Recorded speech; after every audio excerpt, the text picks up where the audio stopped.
Internal struggles continue for the grand old party. In a big setback for the Congress, veteran politician Ghulam Nabi Azad has quit the party after 5 decades. Azad tore into the party's state of affairs in a 5-page resignation letter in which he praised Sonia Gandhi for her leadership but blamed Rahul Gandhi for what he called immaturity. He also called Rahul a non-serious individual and said that it was him responsible for the party's defeat in 2014. His decision comes just days ahead of the crucial Congress Working Committee election, which will decide the party's next president. The Congress party, on its part, has hit out at Azad, saying he betrayed the party. Listen in to all of the reactions that came in today. It is most unfortunate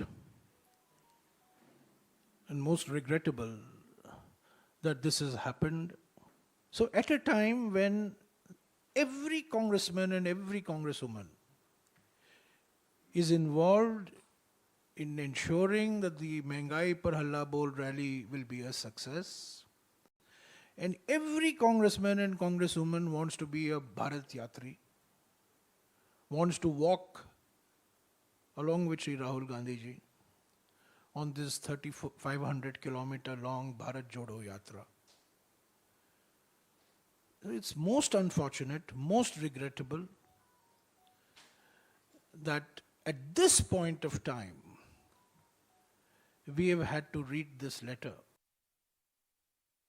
Mr. Ghulam Nabi Azad's letter is the correct diagnosis of how Indian National Congress has transformed from a formidable political party into a cozy club of PA security guards and darbaris who are nothing but mere cheerleaders who only work for themselves, neither for the party and neither for the people of India. On one hand, in front of the nation, a PR exercise in the name of Bharat Jodo is being launched, but in reality, this cabal is working within the Congress party on Congress Todo Abhiyan, pushing out, elbowing out all the well-meaning leaders who have nothing but goodwill for the Indian National Congress.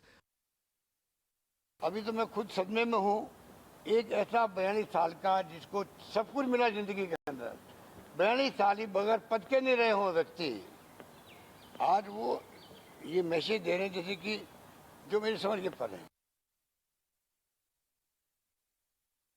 देखिए ये कभी भी एक इतने बड़े कद के नेता इस स्थिति पे पहुंच जाएं कि मजबूर होकर वो एक 50 साल से बड़ा लंबा रिश्ता उनको तोड़ना पड़ा जाहिर है वो बहुत आहत हुए होंगे उनको चोट भी पहुंची ये स्थिति आने से बचाई जा सकती थी ये बात समय समय पर कही भी गई. To speak about the latest exit from the grand old party, I am joined now by Sanjay Jha, former Congress leader himself, who perhaps can cast some light on what really is going on. Sanjay, great to have you back on the show. Are you surprised at all with what Ghulam Nabi Azad has said in his resignation letter? One knew that he wasn't very happy, but some of the allegations that he's made, that decisions are being made by Rahul Gandhi's guards, that he's surrounded by sycophants, and this is the problem with the party. Some of these are very, very scathing allegations. Yeah, I think it's a very, very serious letter. He's, I think, been very liberal with the choice of his words. Something unprecedented in the Congress culture, so to say. But, you know, that tamanna is also a manifestation of the kind of angst or the frustration that a lot of people, not just in G23, but people who genuinely want the Congress to come back have really felt. And, look at the reality. 2 Lok Sabha defeats, after which you have a very famous A.K. Antony report. Then in between, you also had an Ashok Chavan report after the spate of assembly elections were lost. There is no conversation or debate or discussion on them. The Congress cannot come back without first knowing what's fundamentally wrong. One of them, obviously, is leadership, and that's what Ghulam Nabi has been extremely unambiguous about. But the truth is, there is no denying that Rahul will have to take the ultimate onus for the failures of the Congress of late, because as he alleges, he's been the de facto Congress president, and I think that is the reality.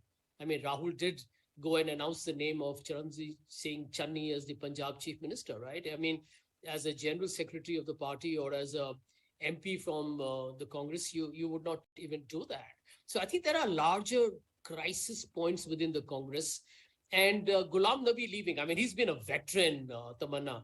He's someone who I think literally swears, the oath to the Congress morning, day and night.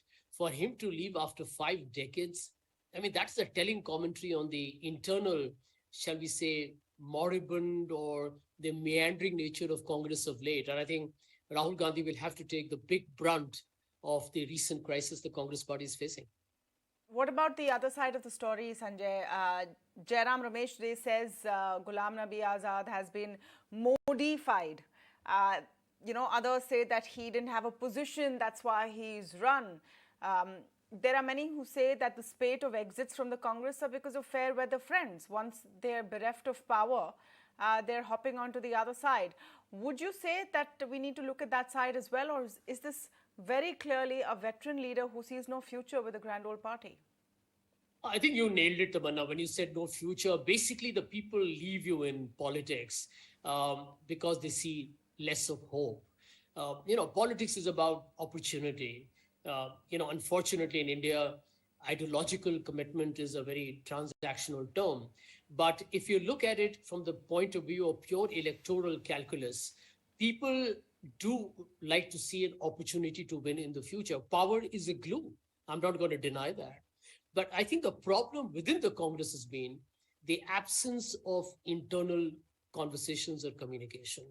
Whether you include Jyotiraditya, Jitin, RPN Singh, there are many others who have left, Kuldeep Bishnoi. All of them are largely the result of the culmination of no dialogue.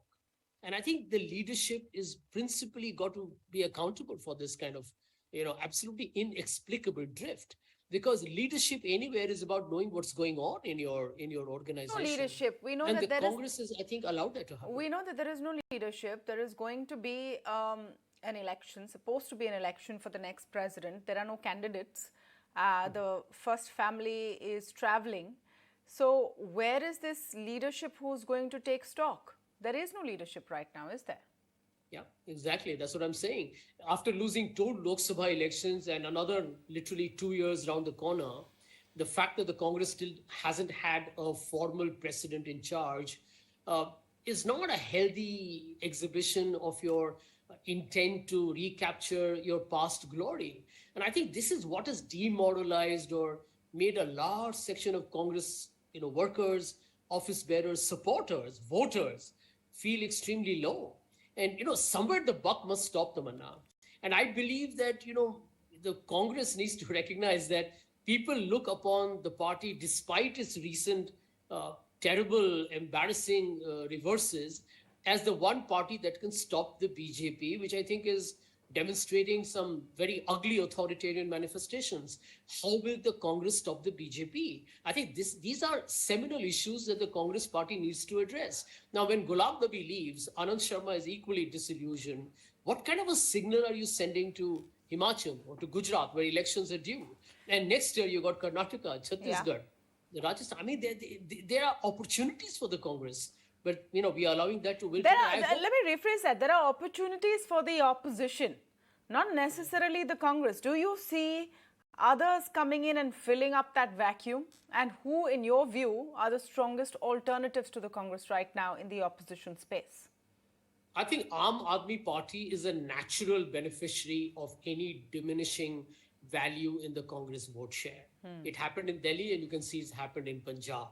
And Aam Aadmi Party is, very deliberately, nebulous on certain issues. Otherwise, it pretends to be a centrist party like the Congress. But if you look at Karnataka, Chhattisgarh, Rajasthan, Madhya Pradesh, I think it's definitely a head-on contest between the Congress and the BJP. But the Congress should not blow up the opportunity to reclaim space in Gujarat and Himachal. A lot of people are writing the Congress off. I don't ever do that. I know people have begun to feel that the Congress is a spent force, and, they write it off. I think in politics, you write off an individual or a party at your own peril. Things change, and they can change dramatically. But there is no denying that the Congress party cannot take any umbrage on the fact that it is too big to fail. Parties can also vanish over a period of time. And regional parties are replacing the Congress. Aam Aadmi Party is becoming a nationwide alternative. That's what Kejriwal is aiming for. And the BJP continues to just kind of laugh all the way to the bank because the Congress is not showing the kind of energy and drive it needs to. I hope, sincerely hope, the Bharat Jodo Yatra results in a resurrection. All right. Ghulam Nabi Azad in his resignation says, Bharat jodne ke pehle aap pehle Congress jodo. So some very harsh lessons there from an exiting leader. Thank you so much, Sanjay. Pleasure as always to speak with you on the show. Thank you, Tamanna.